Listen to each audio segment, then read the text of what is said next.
大數據喺醫療上面最大嘅價值咧就係整合啊。而家醫院數據咧好多都係分散嘅，譬如話你喺 A 醫院做檢驗 ，B 醫院咧係未必睇得到嘅。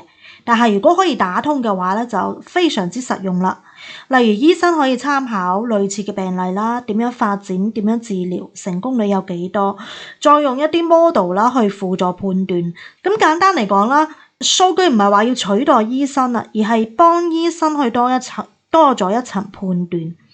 但係當然啦，過度嘅話就會涉及到隱私問題啦。除咗喺醫療上面會有一定嘅應用之外咧，數據會俾得到金融機構去做一定嘅決策嘅輔助材料嘅。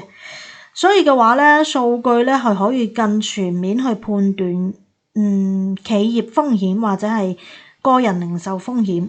目的咧就好簡單嘅啫，就係減少壞賬啦，穩定收入嘅。當然啦，穩定收入係指穩定金融機構嘅收入嘅。咁啊，總結一句啦，大數據咧算係一個不可逆嘅一樣嘢嚟㗎啦。即係話你每一日做嘅每一個決定，其實都係同數據有關，即係只不過你自己係未必察覺得到嘅啫。大數據嘅應用啦，同直播啊同埋營銷咧係有關聯。以前咧就係人去揀產品，但係咧而家咧就係產品去揀你。我記得之前咧我係有睇過一個 shop，就係話 Meta 咧可能會超越 Google。原因係在於咧，而家咧係好多人咧都係中意刷 short 啊短視頻嘅多，咁所以咧就會不知不覺咧廣告嘅植入咧係更加容易通過 short 去影響到客戶嘅。咁啊呢個咧就係直播、營銷同埋大數據嘅關係啦。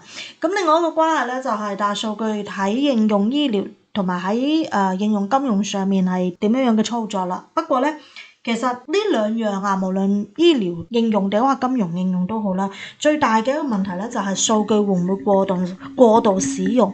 如果過度使用嘅話咧，就會涉及隱私問題啦。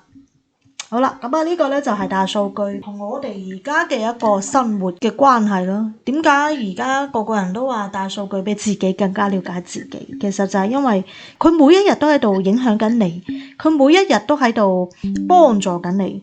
可以講係話你做嘅每一樣嘢咧，都係有數據去支持嘅。